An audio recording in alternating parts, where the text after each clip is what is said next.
तो वो कवर करती है। आयुष्मान भारत मैक्सिमम हॉस्पिटल्स को कवर करते हैं। तो गोल्डन कार्ड होना चाहिए। जे&के में हर कोई जो सिटीज़न है वो गोल्डन कार्ड बनवा सकता है। पहले बिलो पॉवर्टी लाइन या ऐसा था, बट अब नहीं। अब कोई भी गोल्डन कार्ड बना सकता है और उससे ट्रीटमेंट अवेल कर सकता है। तो टोटल मतलब फ्री ट्रीटमेंट होता है उसमें। बच्चे सांड वेस्ट जहाँ भी दिखता है उठा के ऊपर डालना है। जहाँ झाड़ू की जरूरत है वहाँ क्या बना रहे वीडियो पूरे एरिया में यहाँ से पूरा दौड़ मारेंगे आप। उसके बाद उस एरिया में दिख रहा है वो देखो इसके ऊपर से बैक साइड से जाएंगे हम, राइट।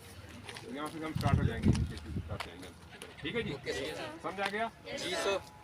10 साल का होता था टीटी, फिर लगता है, अब डीटी लगता है। वो पहले टीटी बोलते थे, अब डीटी है। उसमें एक डिप्थीरिया के, फिर 16 साल की एज है, उसके बाद फिर उसको एक डोज लगाई जाती है।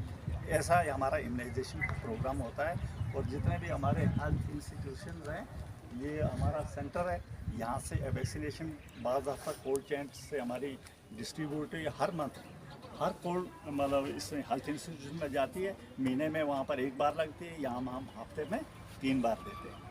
तो ऐसे भी कई सोसाइटी में आपकी जानकारी के लिए हफ्ते में 3 दिन यहाँ पर वैक्सीनेशन बच्चों की होती है। ठीक है, थैंक यू सर।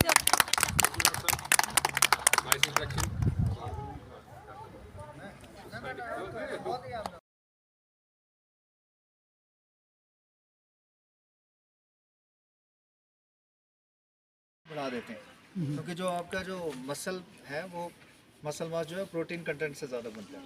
ठीक है, फैट जो है वो सबक्यूटेनियस टिश्यू में डिपॉजिट हो जाएगा, जैसे जिसको चर्बी बोलते हैं आम भाषा में।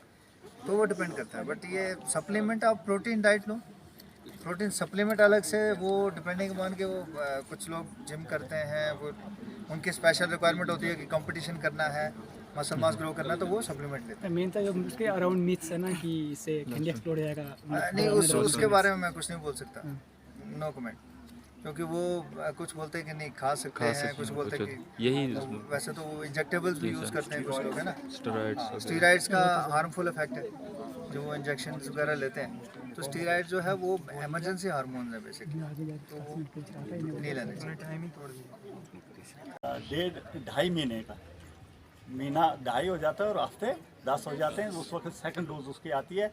उसके बाद और 1 महीना पीछे चले जाएं तो थर्ड डोज भी उसकी लग जाती है। 14 हफ्ते के तक उसको कंप्लीट ये डोजें लग जाती हैं। उसके बाद उसको 9 मंथ में आता है। 9 मंथ में हम उसको, आजकल पहले मीजल लगता था, आजकल MR लगता है।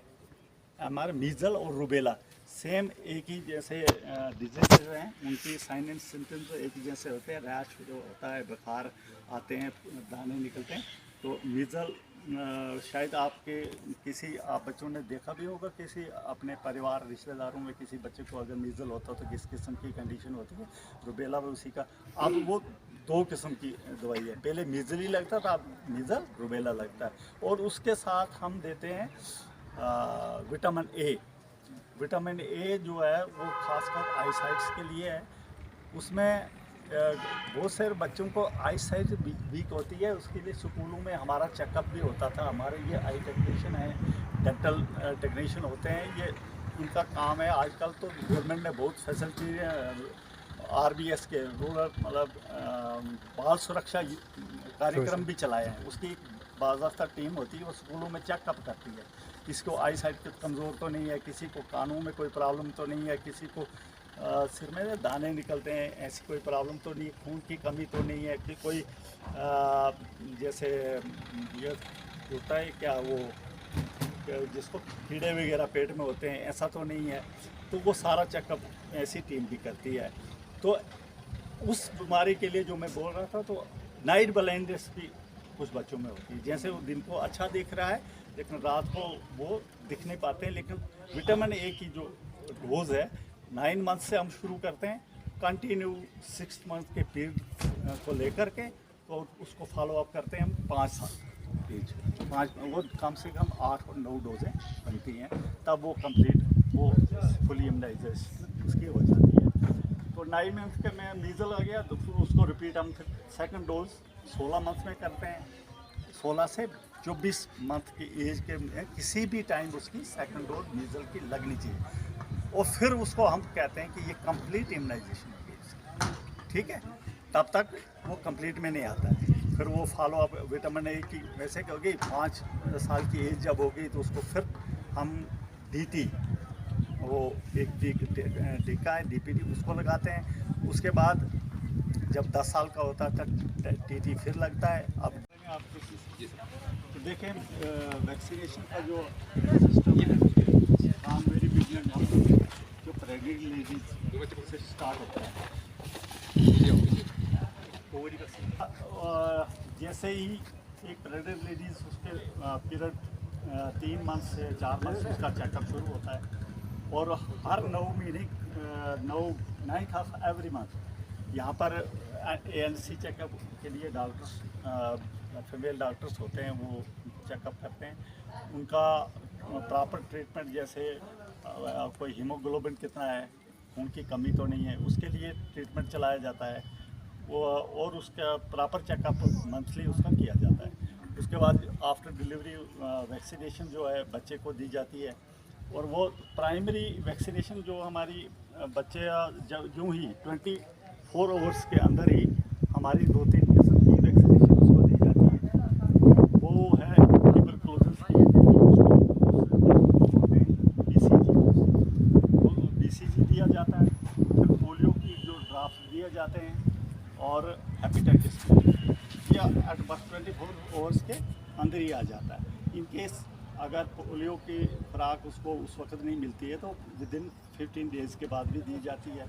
और उस वक्त अगर हम BCG को उसको नहीं देते हैं तो फिर उसको फॉलो अप करें कि नेक्स्ट जब वो उसको 6 मंथ्स के एज का जब बच्चा होता है तो उसको उस वक्त भी हम उसको BCG दे सकते हैं। लेकिन उस वक्त हमारी और भी इम्यूनाइजेशन शुरू हो जाती है। वैक्सीन उसमें क्या है, पेंटावैलेंट एक ऐसी वैक्सीन है जिसमें 5 किस्म की बीमारी को रोकने के लिए एक वैक्सीन बनी हुई है, उसको हम पेंटावैलेंट कहते हैं।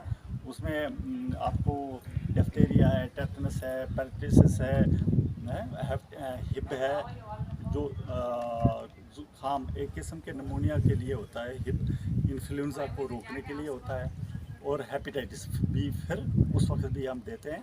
तो वो जो पीछे हमारा छूट गया था BCG, तो उस वक्त भी हम उसको दे सकते हैं। लेकिन इतनी ज़्यादा वैक्सीन उस वक्त करनी होती तो कहीं आगे पीछे की डेट पे उसको हम दे सकते हैं। लेकिन वो BCG जो छूटा, अगर इन केस जो बच्चा ड्रॉप आउट हो गया है, वो 1 साल के अंदर किसी भी टाइम पर लग सकता है, वो लग सकता BCG का। लेकिन बाकी जो ट्रीटमेंट है, जैसे 1.5 महीने का बच्चा हो गया, उसके बाद 2.5 महीने का जब हो गया, फिर 10 महीने का हो जाता है, वो 10 मंथ का उसका 10 हफ्ते का, और 1.5।